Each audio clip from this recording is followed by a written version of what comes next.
Among the little islands that dot the Atlantic, there is none more picturesque than sunny Madeira, which suggests to us a garden in the sea.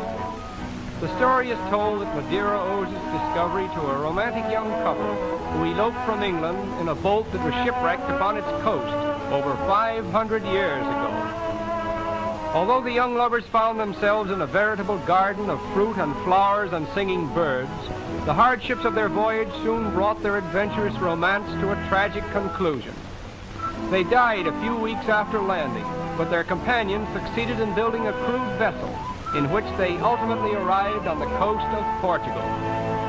The news of their adventure reached the ears of the Portuguese explorer, Zargo, who set sail immediately with an expedition which claimed the islands on June 1st, 1419, and named them Madeira for the crown of Portugal.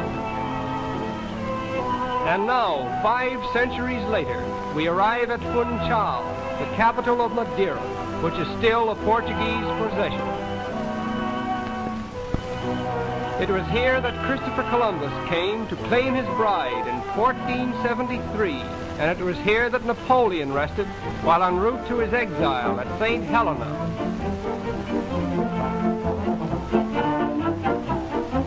The Carrow sledge is typical of Madeira. It was first introduced by a British Army officer for the convenience of his wife, who was an invalid.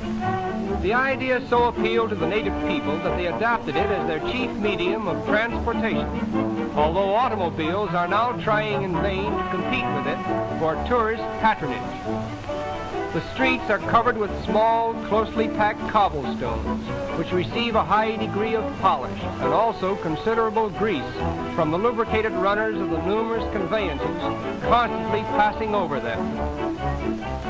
It is the duty of one of the teamsters to place a piece of grease-soaked cloth upon the roadway in such a position that the runners of the Carrow pass over it and thus oil their way along.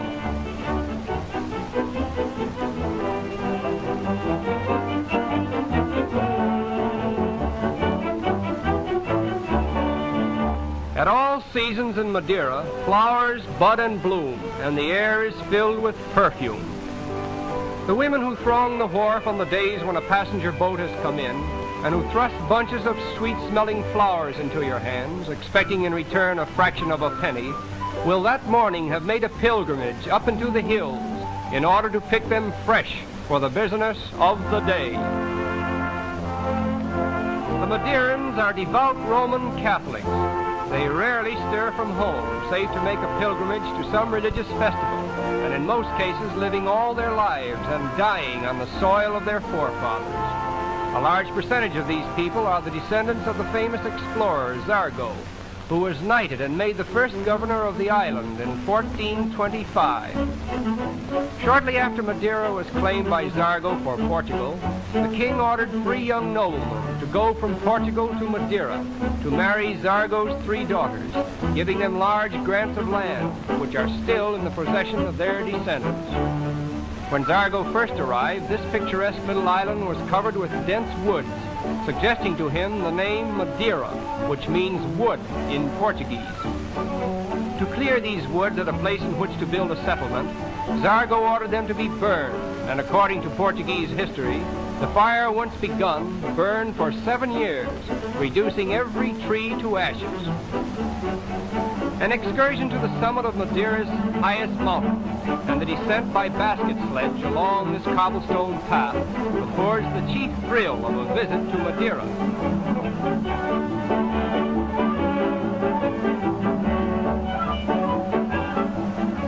After guiding the sledges to the foot of the mountain, the men carry them back to the summit, a distance of at least 2 miles.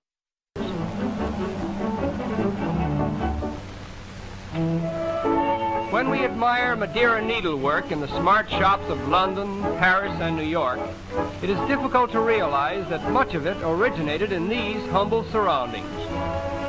After completing their domestic duties, the women and children sit outside their simple cottages, embroidering exquisite patterns within view of the blue Atlantic and the azure skies beyond. Embroidery, however, was not a native industry as regards its origin, for it was introduced in 1850 by an enterprising Englishwoman who established a school and taught all that she herself had learned elsewhere. So quickly did her pupils learn the art that it spread rapidly all over the island until it was christened Madeira work, and so it has been known ever since.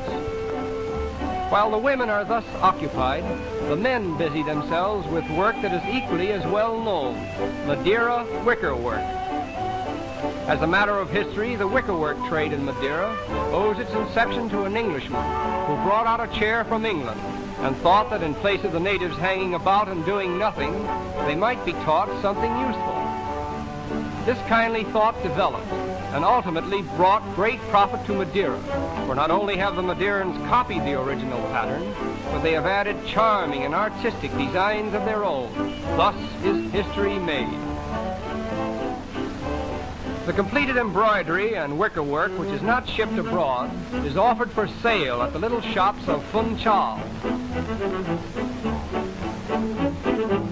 The average tourist ship that anchors in Funchal Harbor usually sails away with a generous supply of wicker chairs, tables, and embroideries. And it is chiefly upon this trade that the Madeirans depend for our livelihood. Apparently, England has had greater influence over Madeira than has had Portugal itself, for practically all of Madeira's important industries have been introduced and supported by British imagination and enterprise. Even the famous Madeira wine owes its perfection to the efforts of a young Englishman named Hinton, who back in the 18th century employed skilled winemakers from the grape-growing provinces of France and the German Rhineland to instruct the natives in the art of making wine. And as a result, the demand for Madeira wine eventually exceeded the supply. The revenue obtained from the sale of this famous wine has helped to build at least a few of the more elaborate residences which exemplify the Madeirans' natural love for things artistic. And it is here, in this lovely setting, that we say farewell to sunny Madeira, that little garden in the sea, where the songs of birds and the perfume of flowers and the simple life of a kindly people, together with glorious vistas of land and sea, all blend into the cherished memories of a perfect day. And it is with these impressions that we sail from Madeira over cloud-laden seas to other lands and to other peoples.